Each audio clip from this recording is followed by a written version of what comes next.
Olá, amigos do Sentir, estamos aqui para mais um vídeo para as nossas reflexões acerca do homem, e a temática do nosso trabalho será sobre por que temos tanta dificuldade em nos decidir pelas nossas vocações. Essa é uma temática, eu sei que ampla, não será discutido necessariamente as questões vocacionais maiores, mas simplesmente as decisões simples da vida naquilo que envolve os relacionamentos, até porque para que a gente insiste tanto em falar da família, mas para que a gente possa constituir uma família, é importante que a gente saiba se decidir inicialmente pelo nosso namoro, pelo nosso noivado, pelo nosso casamento.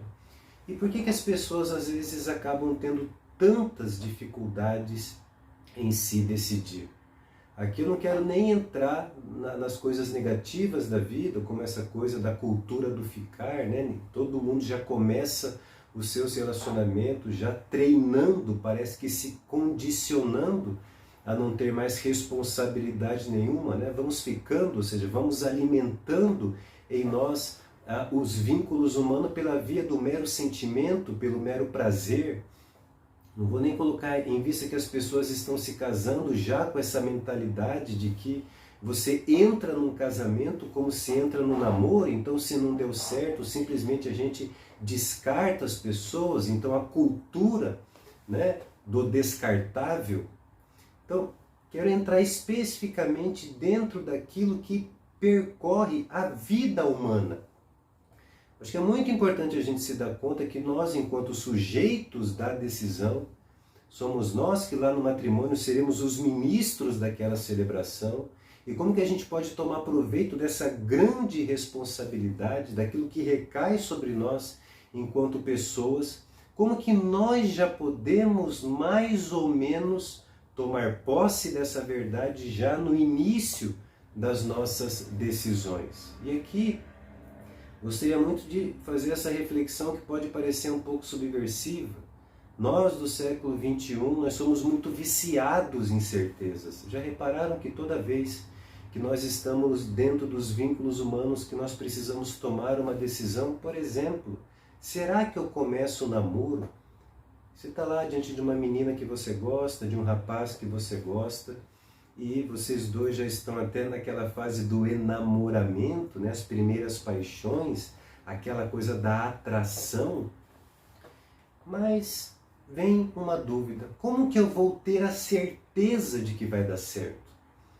Hoje eu vejo como que essas coisas que servem para os objetos, você vai numa loja comprar um produto, e é normal que nessas coisas que a gente compra, né, você compra lá um produto, sei lá, você compra lá seu celular e de repente você chega em casa, você compra um produto que não está funcionando, bom, mas você tem a garantia do produto, e se o produto não está funcionando, você vai lá na loja, apresenta a nota fiscal e simplesmente vai lá e troca o seu produto, né? Então isso se você der sorte, né? Porque hoje em dia você vai lá trocar o produto, vai lá tentar trocar o produto, eles mandam lá para, sei lá, que é autorizada para daqui não sei quanto tempo, pode ser que você receba seu produto de volta, né? Então eu sei que é um tempo que a gente é muito provado na paciência, mas em regra simplesmente você tendo a nota da compra, você vai lá e troca o produto. Você tem uma garantia, você tem, sei lá, a certeza de que se alguma coisa der errado, você pode simplesmente ir lá e trocar esse produto. Quando a gente fala de relacionamento humano, agora a gente vê que a equação ela complica um pouco, porque nós não podemos tratar e nos acostumar de tratar o ser humano como se ele fosse um objeto de troca. Nós temos que elevar um pouco o nível do nosso modo de convivência para lembrar que, em se tratando de pessoas humanas, recai sobre nós uma coisa que se chama responsabilidade. E se você busca muito as certezas, você só quer tomar decisões dentro dos seus vínculos, dentro dos seus relacionamentos baseados em certezas, você nunca vai se relacionar com ninguém, provavelmente é o que vai acontecer. É que sim, sei que estou falando uma coisa meio que pode ser esquisita, né? Numa cultura onde nós temos tantas garantias, De repente a gente está tentando lembrar uma coisa do relacionamento humano que você não tem garantias. Você não tem como prometer as coisas para o seu namorado, para a sua namorada, para o seu noivo, para a sua noiva. Neste sentido. E aqui é importante a gente ver a diferença de quando nós perseguimos as certezas e daqueles seres humanos mais maduros que estão perseguindo a verdade dentro dos relacionamentos. E aqui vamos gastar um pouquinho de tempo para explicar isso. Quando nós perseguimos a verdade, a gente dá conta que nós não fazemos mais tanta questão daquilo que seria hoje a certeza ou a garantia daquilo que vai dar certo. Primeiro, porque o ser humano ele não é privado da verdade. O ser humano não é privado de inteligência, de sabedoria, de capacidade de enxergar se aquele ser humano ele tem as características, tem tudo aquilo que eu espero de uma pessoa para mim dentro de um relacionamento. Quando a gente fala das características, a pessoa tem a minha mesma religião, a pessoa ela procura os bens que eu procuro, a pessoa acredita no plano familiar, a pessoa acredita nos valores como a fidelidade, a honestidade, a lealdade. Isso tudo nós não somos privados de ver. Então, quando nós perseguimos a pessoa humana, nós somos capazes de identificar nela aqueles elementos, no caso do namoro, aqueles elementos mínimos que faz com que eu possa arriscar estar me envolvendo, querendo entrar nessa primeira fase, que é conhecer aquela pessoa, já que ela traz as características daquilo que eu procuro numa pessoa quando eu penso no relacionamento. Agora entenda isso, o que você está vendo são características na pessoa e que você dentro do seu namoro, e aqui fica a dica, isso é um elemento muito importante dentro do namoro que passa a ser esquecido.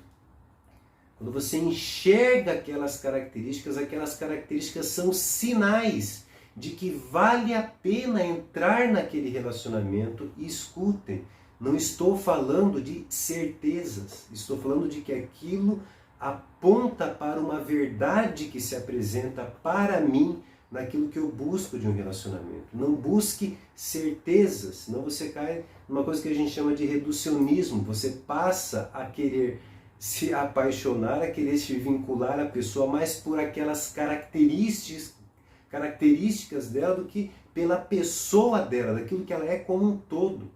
E como faz parte do relacionamento adulto a gente aprender a amar a pessoa e não parte das pessoas, mesmo que essas partes sejam positivas. As características positivas ajudam muito e nós devemos perseguir essas características positivas porque, insisto, vão funcionar como termômetro de uma coisa que eu persigo de maneira mais profunda, a verdade a respeito do relacionamento para mim. Essa é a diferença de quem busca certezas e de quem busca a verdade. As pessoas que buscam certezas é uma pessoa insegura, é uma pessoa não amadurecida, é uma pessoa que a gente pode sim dizer que ainda está numa fase muito egoísta do relacionamento. É claro que isso é uma característica muito própria do namoro, mas lembrar que namoro não é a vocação. Nós precisamos elevar a nossa maturidade para dar os passos necessários do nosso relacionamento, namoro, que vai ser o conhecimento da pessoa para entrarmos no noivado, para então entrarmos nos nossos casamentos, no nosso matrimônio. Mas aqui o vídeo é para assim, por que a gente acaba tendo tanta dúvida? Porque no fundo, você está colocando como critério para se decidir as certezas. Vamos lembrar Santo Tomás. Santo Tomás fala que uma verdadeira escolha é aquela que quando nós estamos diante de duas coisas boas. E aqui tem uma coisa que exclama. Primeiro que se eu estiver diante de uma coisa ruim e de uma coisa boa, na verdade eu não tenho pelo que decidir, porque eu só tenho uma coisa boa. E se eu falar, Roberto, mas eu escolho pelo errado. Bom, aí talvez não se trate de uma escolha livre, como nós estamos pretendendo transmitir aqui, mas simplesmente aquelas coisas que infelizmente acontecem conosco, eu estar fazendo um mau uso da minha liberdade. Quando eu estou diante de uma coisa boa e uma coisa ruim, para uma pessoa, um adulto sensato, ele sabe que na verdade, se ele está diante de uma coisa boa e ruim, ele só tem uma escolha. A verdadeira escolha é quando eu estou diante de duas coisas boas. E aí eu posso tomar a minha liberdade para fazer tomar uma decisão e fazer daquela decisão a minha escolha. É engraçado a gente falar isso, né? É importante a gente se acostumar com isso, porque a gente às vezes acaba invertendo demais. E na prática significa o seguinte: olha, você está diante de duas pessoas que potencialmente poderiam fazer parte do seu reconhecimento, que são pessoas que você gostaria de se relacionar. Mas e agora? Qual que eu escolho? Como que eu vou saber se eu escolher essa, eu não vou me arrepender e ter vontade de ter escolhido a outra? Ou se eu escolho essa outra, como que eu vou saber que eu não vou me arrepender lá na frente e pensar que eu talvez tivesse que escolher pela outra? Bom, psicologicamente falando, né, é uma coisa meio previsível. Você faz a escolha por uma, psicologicamente falando, como é comum, a gente não existe ser humano perfeito, a gente vai acabar se frustrando, é imediato, instintivo a gente acreditar que deveria ter escolhido a outra pessoa. Isso, infelizmente, é uma coisa normal, que a gente chama de escapismo. Eu tomo uma decisão, de repente, algumas consequências daquela minha decisão começam a aparecer pela forma de um conflito, de uma imperfeição. Imediatamente o ser humano, como ele é egoísta, ele fica tentando escapar da sua responsabilidade, pensando naquela outra que ele dispensou. Quando você está diante de duas coisas boas, o bom exercício da liberdade é que aqui, e é uma coisa que ninguém pode fazer por nós, é que quando você é colocado nessa situação, que você está diante de duas pessoas potencialmente boas, aquela que você vai escolher depende daquela pela qual você vai se decidir. E uma vez que você se decide por aquilo, aquilo passa a ser a escolha que você fez. Então, em se tratando de ser humano adulto, é muito importante a gente compreender isso. Eu estou diante de duas coisas boas. Potencialmente essas duas coisas são possíveis, mas eu não posso ficar com as duas pessoas.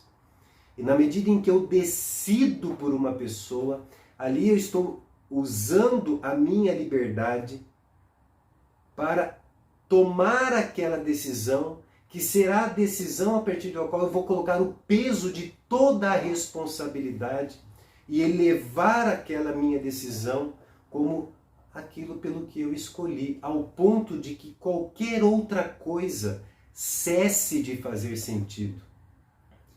Aquilo é o que eu decidi. Aquilo está sendo colocado dali por diante na minha vida, tudo aquilo que eu vou ter que viver e, se for necessário, sofrer. É claro que você continua no mundo, você pode ser até tentado por acreditar que no primeiro conflito que você passe depois daquela sua decisão, aqui eu entro mais especificamente já dentro dos matrimônios, porque quando a gente está namorando, você sim, não está casado, você tem a liberdade de poder terminar.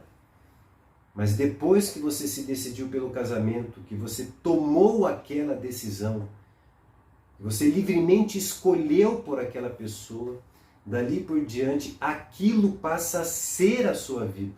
E parece que nós nos desacostumamos dessa mentalidade. As decisões não podem ser, vamos dizer assim, supérfluas, vulneráveis, descartáveis.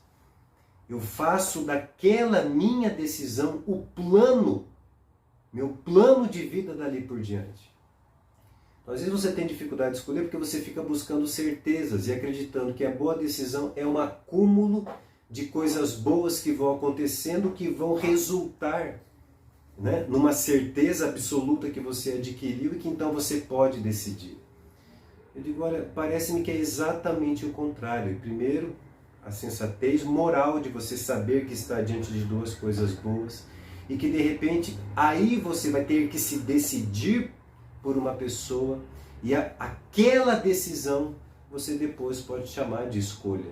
Então nós não estamos falando de certeza, nós estamos falando de uma perseguição, de um ir de encontro a uma verdade que compõe a minha decisão pelo relacionamento que vai se dar na escolha por aquela pessoa. Eu acho que isso é muito importante da gente refletir. Sei que o que eu estou trazendo aqui é uma coisa um pouquinho densa, a gente está fazendo quase uma inversão, porque eu acho que está na hora de a gente começar a parar com essa neurose de buscar certezas, porque nós, seres humanos, nesse sentido, quando nós entramos num relacionamento, precisamos compreender que nós nos decidimos por uma missão. Na maior parte das vezes temos que entender isso. Nós nos decidimos por algo, mas não somos capazes de prever as consequências. E devemos ser responsáveis também pelas consequências que estão inseridas naquela decisão, mesmo que eu não saiba quais consequências virão. Mas à medida em que eu me decidi por aquela pessoa e elevei aquela minha decisão como escolha autêntica, significa que eu entrei, com grande alegria naquilo que a gente espera de cada um de nós, que é a maturidade e a entrada, e a gente começa a entender o que significa amar uma pessoa e não aquelas características positivas que parece que, uma vez que eu reuni essas características, eu estou diante de uma decisão certa. Eu digo, não, tem que tomar cuidado, você não ame características da pessoa.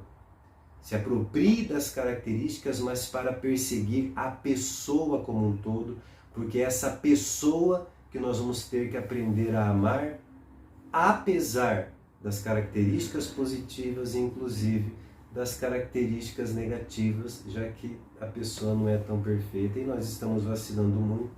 Porque quando começam a aparecer os elementos negativos, é o momento que a gente quer tratar do nosso cônjuge como tratamos dos objetos que chegam em casa e que a gente quer simplesmente levar de volta com a nota fiscal para tentar substituir o produto. E a gente tem que parar com isso aí, tá bom?